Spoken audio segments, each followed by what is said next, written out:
Fish fry খেতে কার না ভালো লাগে। যে কোনো রেস্টুরেন্টে যাই কিংবা কোনো অনুষ্ঠান বাড়িতে যাই, আর কিছু খাই না খাই, ফিশ ফ্রাইটা কিন্তু আমরা খেয়েই থাকি। নমস্কার বন্ধুরা, মুন্নির পাকশালাতে সবাইকে স্বাগত। আজকের রেসিপি এক্কেবারে হোটেল বা রেস্টুরেন্টের মতো ভেটকি মাছের ফিশ ফ্রাই।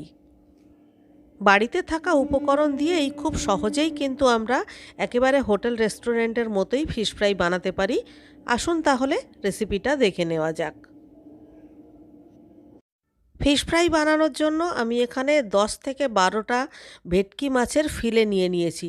আর মাছটা কিন্তু এক্কেবারে টাটকা, আর মাছটা থেকে আমরা একটু মোটা মোটা করে ফিলেগুলো কাটিয়ে নিয়েছি। ফিলেগুলো সাইজগুলো দেখুন, এগুলো কিন্তু একেবারে রেস্টুরেন্টের মতো অত বড় না হলেও একটু সাইজে ছোট, কিন্তু একটু মোটা মোটা করে বানিয়ে নিয়েছি। সবার প্রথমে এই ফিলেগুলোকে ম্যারিনেট করতে হবে, তার জন্য একটা মশলার পেস্ট বানাতে হবে। আমি এখানে একটা ছোট সাইজের পেঁয়াজ, একটা গোটা রসুন, সামান্য একটু আদা, এক মুঠো কাঁচা লঙ্কা আর এক মুঠো ফ্রেশ ধনেপাতা নিয়ে নিয়েছি। আর এর সঙ্গে দেব আধখানা লেবুর রস। এবারে এই সমস্ত সব কিছু দিয়ে আমি একটা পেস্ট বানাবো।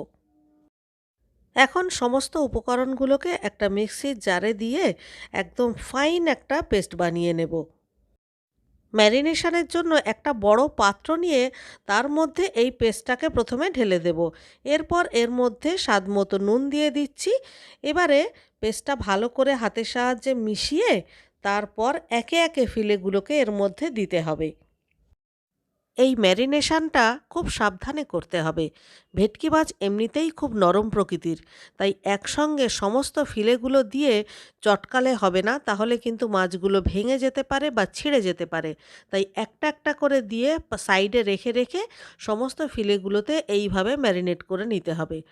এবারে সমস্ত মাছগুলো ম্যারিনেট করা হয়ে গেছে, ঢাকা দিয়ে অন্তত 1 ঘন্টা ম্যারিনেশনে রেখে দেব। 1 ঘন্টা পর এবারে দেখুন মাছগুলো কি সুন্দর ম্যারিনেট হয়ে গেছে।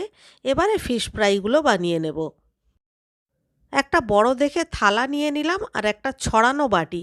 ছড়ানো বাটির মধ্যে 2টো কি 3টে ডিম ফাটিয়ে প্রথমে খুব ভালো করে বিট করে নিতে হবে। আর তার মধ্যে সামান্য একটু নুন দিয়ে দিতে হবে। আর থালার মধ্যে বেশ খানিকটা বিস্কুটের গুঁড়ো মানে ব্রেড ক্রাম্ব ঢেলে নিলাম। এবারে ম্যারিনেট করা মাছের থেকে একটা করে তুলে নিয়ে প্রথমে ডিমে ভালো করে এপিট ওপিট চুবিয়ে নিতে হবে। একটা কাঁটা চামচের সাহায্যে করে নিলে খুব ভালো হয়, তাহলে এক্সট্রা ডিমের যে ব্যাটারটা সেটা ঝরিয়ে নেওয়া যায়। এরপর থালার মধ্যে দিয়ে আস্তে আস্তে চেপে চেপে এপিট ওপিট ভালো করে বিস্কুটের গুঁড়ো মাখিয়ে নিতে হবে। ঠিক দেখুন আমি যেভাবে মাখাচ্ছি এরকমভাবে এটা একটু সাবধানে করতে হবে, কারণ মাছটা কিন্তু ম্যারিনেট করার ফলে বেশ খানিকটা নরম হয়ে গেছে। তাই বিস্কুটের গুঁড়ো মাখার সময় খুব জোরাজুরি করা যাবে না। দেখুন কি সুন্দরভাবে আমি ফ্রাইটা বানিয়ে ফেললাম। আমি আবারও একটা বানাচ্ছি, খুব সাবধানে দেখুন। এইভাবে কাঁটা চামচ দিয়ে মাছটাকে ডিমের ব্যাটারে চুবিয়ে নিলে আপনার হাতটা পরিষ্কার থাকবে। সেক্ষেত্রে বিস্কুটের গুঁড়ো বা ব্রেড ক্রাম্ব লাগানোর সময় আপনার খুব সুবিধা হবে। আর ডিমের হাতটা আপনাকে না হলে বারবার ধুতেও হবে না বা মুছতে হবে না। হোটেল রেস্টুরেন্টে কিন্তু ডাবল কোট করা হয়, মানে একবার বিস্কুটের গুঁড়ো লাগানোর পর আরেকবার ডিমে চুবিয়ে আরেকবার বিস্কুটের গুঁড়ো লাগানো হয়, যাতে করে জিনিসটা মজবুত হয়, ভেঙে যাওয়ার ভয় থাকে না। কিন্তু বাড়িতে তো আমরা খুব অল্প পরিমাণে তৈরি করি, তাই ডাবল কোট না করে সিঙ্গেল কোটেই যদি আপনারা বানান, সেটা কিন্তু ভেঙে যাওয়ার ভয় তো নেই, আর খেতেও কিন্তু অনেক বেশি টেস্টি হয়। কারণ ডাবল কোট করলে ওপরের লেয়ারটা বেশ একটু মোটা হয়ে যায়। তাই বাড়িতে যখন বানাবেন তখন সিঙ্গেল কোটই করুন, তাতে দেখবেন অনেক বেশি টেস্টি লাগবে। সমস্ত ফ্রাইগুলো আমার বানানো হয়ে গেছে। আর দেখুন একটু হাওয়া লাগলেই কিন্তু ফ্রাইগুলো একটু শক্ত হয়ে যাবে, তখন ভাঙার আর কোনো চান্স থাকবে না। তো এইবারে এগুলোকে ভেজে নেওয়ার পালা।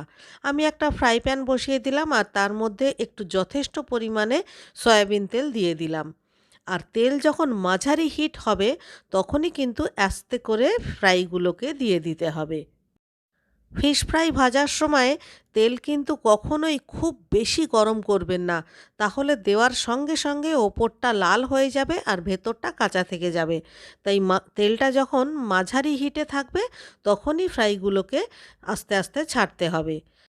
এরপর আমি যেভাবে করছি, মিডিয়াম ফ্লেমে খুব সাবধানে উল্টে পাল্টে একেবারে গোল্ডেন ব্রাউন করে ভেজে তুলে নিতে হবে। তো দেখুন আমার ফ্রাইগুলো কিন্তু ভাজা হয়ে গেছে, আর ঠিক এরকম কালার অবস্থাতেই কিন্তু নামাতে হবে। আমি একটু কাছ থেকে দেখাচ্ছি। এর থেকে বেশি লাল করলে কিন্তু পুড়ে যাবে ওপরটা, তখন কিন্তু খেতে ভালো লাগবে না। এই একই পদ্ধতিতে বাকি ফ্রাইগুলোকেও আমি ভেজে তুলে নিলাম। আর দেখুন সমস্ত ফ্রাইগুলো আমার ভাজা হয়ে গেছে, আর দেখছেন কতটা লোভনীয় দেখাচ্ছে। এবারে চিলি সস, টমেটো সস কিংবা কাসুন্দি দিয়ে চায়ের সঙ্গেও খেতে পারেন, আবার গরম গরম ভেজে ডালের পাতেও খেতে পারেন। আর রেসিপিটা ভালো লাগলে বরাবরের মতো একটা লাইক করবেন, কমেন্ট করে আমাকে জানাবেন, আর আমার চ্যানেলে নতুন বন্ধু হয়ে থাকলে চ্যানেলটিকে সাবস্ক্রাইব করে প্লিজ আমার পাশে থাকবেন। তাহলে আজকের মতো এই পর্যন্ত, দেখা হচ্ছে নেক্সট ভিডিওতে।